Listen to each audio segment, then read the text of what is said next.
Monsieur le recteur, Madame la présidente de la conférence des grandes écoles, Monsieur le conseiller régional, Monsieur le président de l'école normale supérieure de Lyon, Monsieur le directeur de l'ESDES, je vous cherchais, mesdames et messieurs, je suis particulièrement heureuse d'être parmi vous ce matin pour l'ouverture de ce congrès de la conférence des grandes écoles et je vous remercie de l'opportunité qui m'est donnée de m'exprimer devant vous, à la fois effectivement en tant que député du Rhône, membre de la commission des affaires culturelles et de l'éducation à l'Assemblée nationale, et je vous en dirai un mot, mais également en tant que conseillère municipale de Lyon, conseillère métropolitaine de Lyon et ancienne adjointe à l'éducation, à la vie étudiante et aux universités de cette belle ville de Lyon.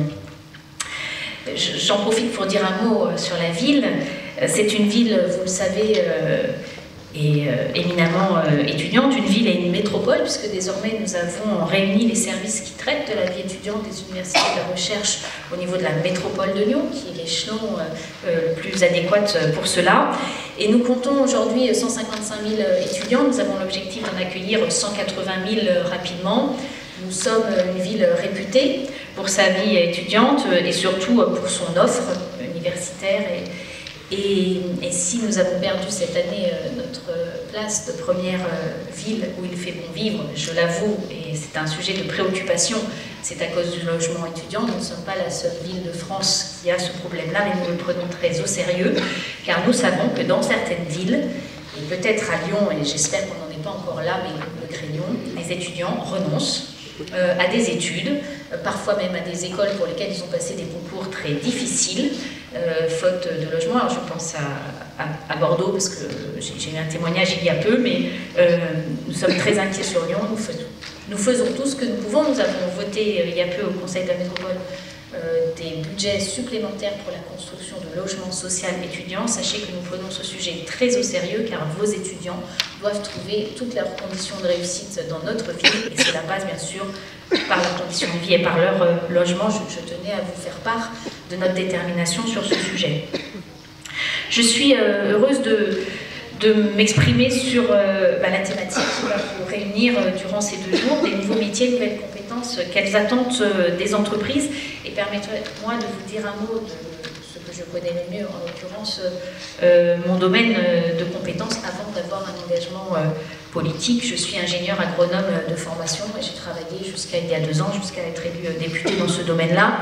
Un métier particulier, un métier qui m'est très cher et pour lesquels, bien sûr, les compétences que j'ai pu acquérir lorsque j'étais étudiante ont aujourd'hui beaucoup évolué. C'est un métier qui est bouleversé, mais comme d'autres, bien sûr, par notre situation française, mondiale, par les révolutions technologiques et qui est en constante évolution.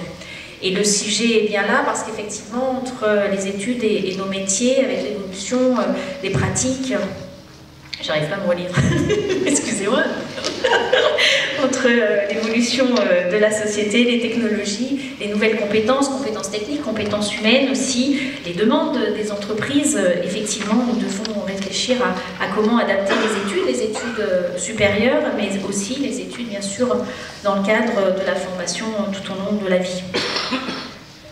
Donc je suivrai avec attention vos travaux, je ne resterai pas, et je m'en excuse, j'ai d'autres obligations sur ces 2 jours, mais je lirai avec plaisir ce que vous produirez.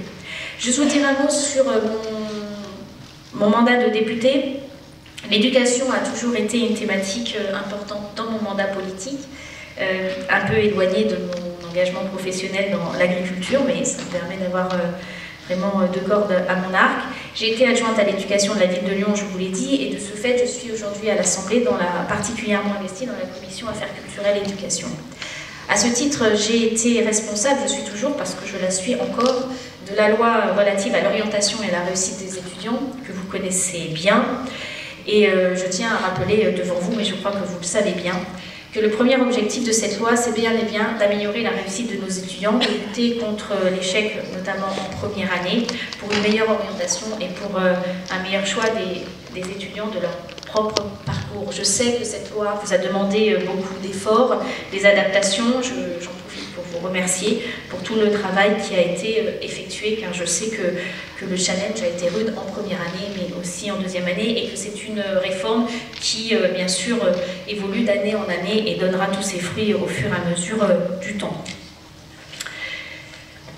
Le dernier point dont je voulais vous parler, c'est juste une petite réflexion sur les attentes des dirigeants d'entreprise. Le monde économique, c'est pas le monde que je connais le mieux, vous le comprenez de mon engagement politique et plus sur l'éducation. Néanmoins, nous sommes extrêmement en lien et à leur écoute pour toujours mieux adapter nos formations, nos moyens à leur réalité. Ils sont extrêmement conscients, bien sûr, et peut-être ce sont les premiers qui en sont conscients, de la réalité, de l'évolution de notre monde, de notre société, et 90% d'entre eux anticipent des évolutions dans les compétences, et 39% pensent que plus d'un quart de leurs collaborateurs va voir leur métier évoluer d'ici 5 ans. Alors inévitablement, dans les causes d'évolution, il y a bien sûr les nouvelles technologies, la mondialisation, mais il y a aussi l'écologie, et je voulais vous en dire un mot.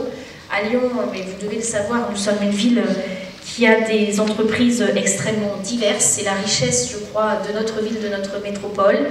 C'est ce qui fait aussi la richesse de notre bassin d'emploi, mais nous avons des axes forts dans notre économie, et notamment, par exemple, la chimie. Et la chimie à Lyon a suivi, a anticipé l'évolution de la société, l'évolution de la technologie. Aujourd'hui, Lyon est pionnière, notamment sur la chimie dite verte. Et c'est là, je crois, un potentiel de croissance des emplois et des compétences extrêmement important. Mais je pense que certains dans la salle connaissent le sujet nettement mieux que moi. Je voulais juste vous le citer, car c'est un sujet très important pour nous aujourd'hui.